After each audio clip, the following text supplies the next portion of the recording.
Assalamualaikum warahmatullahi wabarakatuh. Kembali lagi bersama saya di channel Kuli Project dengan bertema cerita Tanah Jawa. Di video kali ini saya akan menceritakan wali Allah, di mana seorang tersebut sebelum adanya Wali Songo, dia yang pertama kali masuk ke Tanah Jawa, yaitu saya akan menceritakan kisah seorang syekh yang bernama Syekh Subakir. Para wali songo periode awal dalam menyebarkan ajaran Islam di Nusantara, khususnya Tanah Jawa, ternyata tidak berjalan mulus. Hambatan itu terutama dipengaruhi oleh kekuatan negatif makhluk halus. Beruntung dari sekian wali hebat yang diutus, salah satunya memiliki kemampuan untuk menyingkirkan pengaruh makhluk halus tersebut. Wali penakluk makhluk halus tersebut adalah Syekh Subakir. Berdasarkan babat Tanah Jawa, para wali yang dikirim dari Kesultanan Turki Utsmaniyah, Sultan Muhammad I, untuk menyebarkan agama Islam di wilayah Nusantara pada periode awal mengalami kesulitan dalam menyebarkan ajaran Islam. Beberapa kali Sultan Muhammad I mengirimkan para ulama ke Tanah Jawa, namun pada umumnya mengalami kegagalan. Ada beberapa faktor penyebab kegagalan itu, antara lain masyarakat Jawa saat itu sangat memegang teguh kepercayaannya.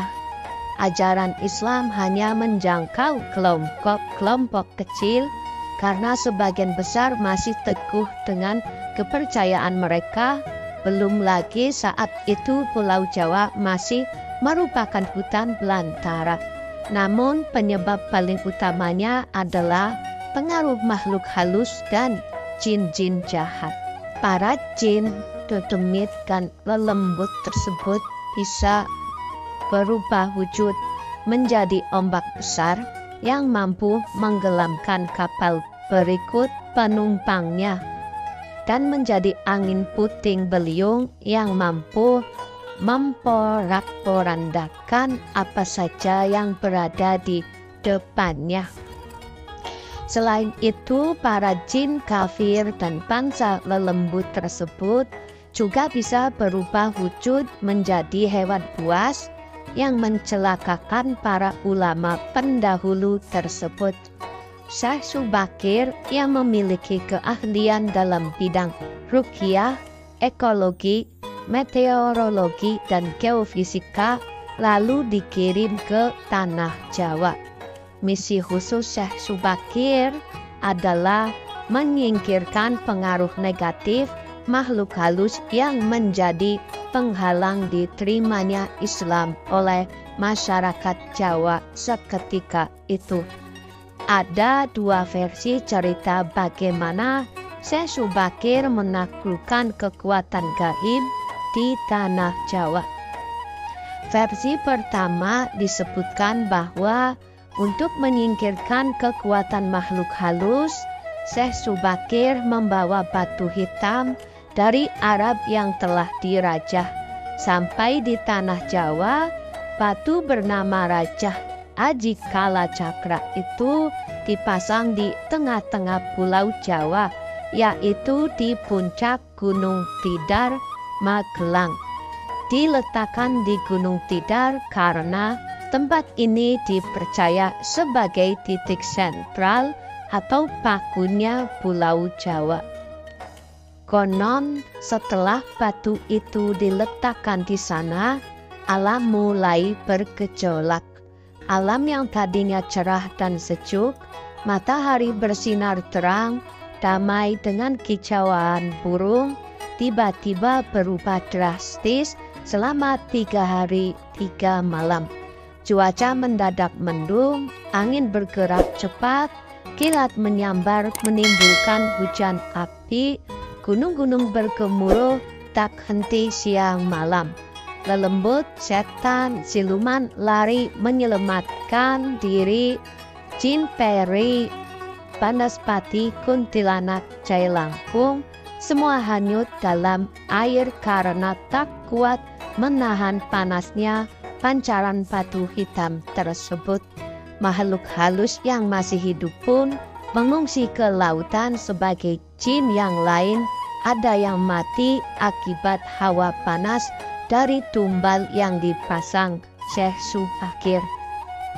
Merespon situasi ini, Sabda Palon, raja bangsa jin yang telah 9.000 tahun bersemayam di puncak Gunung Tidar, keluar mencari penyebab timbulnya hawa panas itu. Sabda Palon lalu berhadapan Syekh Subakir dan menanyakan maksud pemasangan batu hitam itu.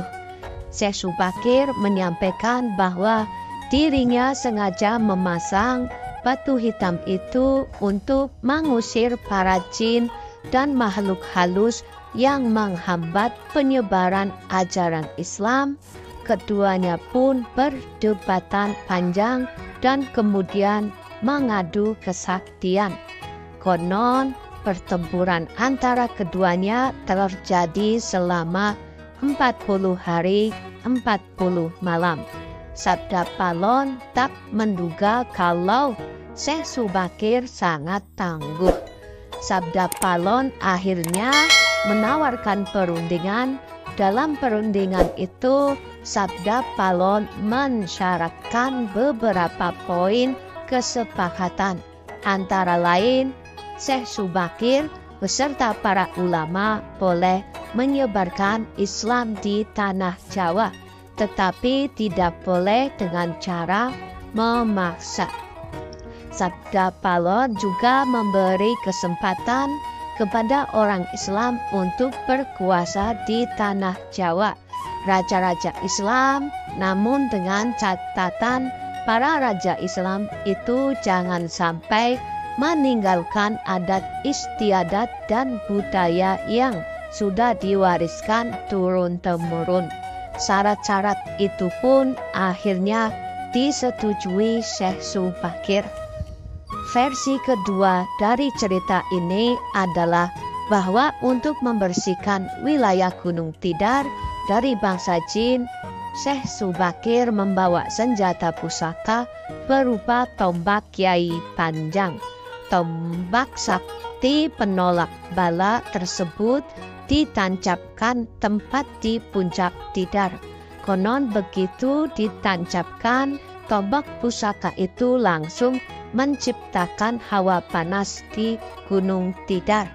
Para jin pun lari tunggang langgang meninggalkan Gunung Tidar.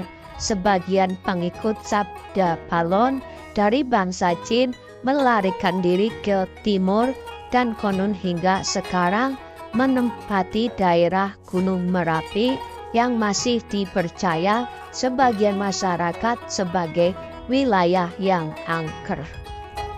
Bahkan sebagian lagi anak buah Sabda Palon ada yang melarikan diri ke Alas Roban dan ke Gunung Serandil.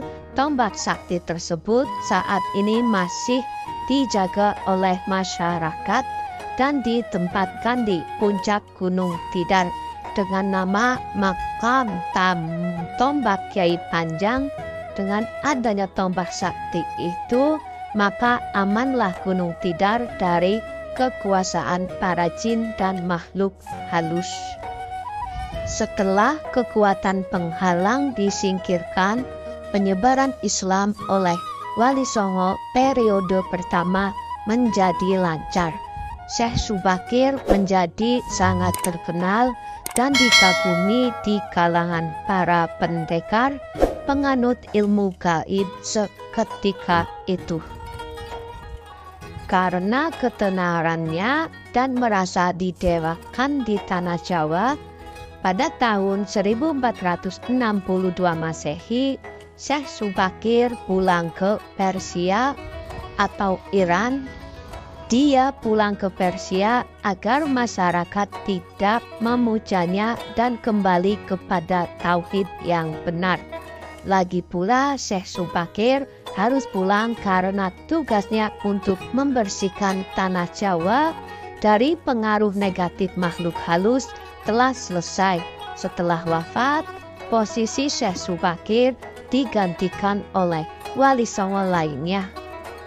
Cukup sekian kisah Syekh Subakir. Semoga bermanfaat buat teman-teman.